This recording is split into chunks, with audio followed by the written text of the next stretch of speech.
What are your thoughts on psychedelics? My initial bias about psychedelic drugs is again colored by my experience of being in recovery for 40 years. I don't think that in most cases that we can fix things that are wrong inside of us with things that are outside of us, with all the things that we reach for when we feel discomfort, whether it's drugs or alcohol or sex or reckless behavior. Particularly people who are prone to addiction are always looking for things outside of them to fill this empty hole that they have inside of them. Having said that, my wife in 2012 took her own life and left me with 6 children.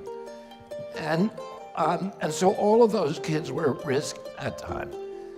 And they all ended up doing really wonderful things with their lives. And one of them was worrying to me because he never processed his mom's death in a way that I could observe. He seemed like a happy kid. He was always smiling. He did get in a lot of fist fights. He became a boxer. And he won a lot of tournaments, and then he became a hockey player.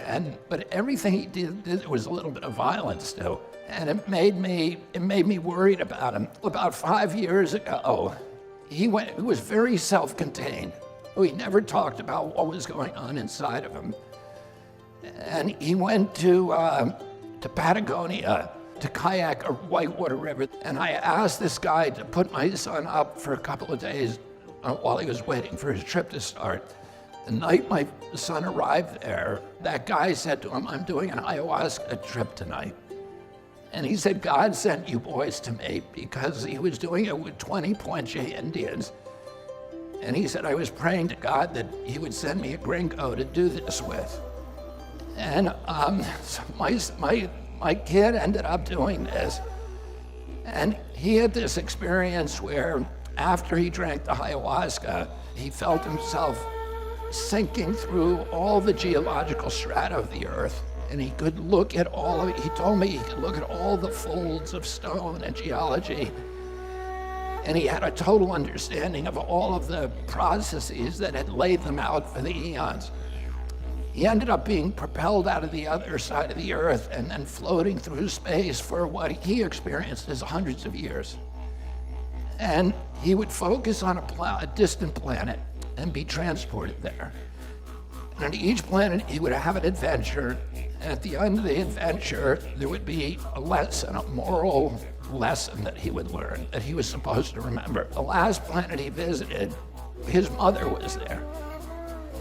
And she started passing through him, in and out of him again and again. And every time she did that, he felt all these experiences of forgiveness, of love, of understanding, of comprehension, of empathy and compassion. And when he came back from that trip, he was completely changed. He was very open about talking about his feelings. He was on a real spiritual quest. The reason I really know that it changed him is he started taking out the garbage and doing the dishes. And he's done the dishes constantly without ever being asked since then. He's a 24-year-old kid, so you know that's a miracle. So that opened my mind to the possibility that there may be, something that I didn't understand or that was outside of my kind of bubble of prejudices. And then I have a friend who's a Navy SEAL who had severe PTSD, and he went to Costa Rica and had the same kind of experience. And I had a couple of other friends who were in the NFL, and they also had severe brain injuries and depression, terrible, terrible depression. And the same thing happened. And then I looked at Michael Pollan's documentary, which I think is on Netflix. I think the third show was on psilocybin. And there's a kid on that show who had severe OCD. He literally could not go out of his house. And he did one psilocybin trip, and it was completely gone.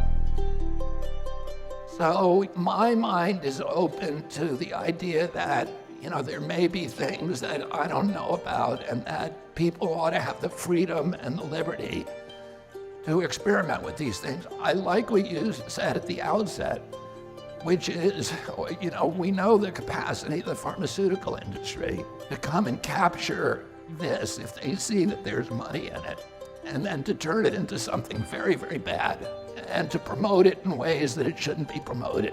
My inclination would be to make this available at least in therapeutic settings and maybe more generally, but in ways that would discourage the corporate control exploitation of it.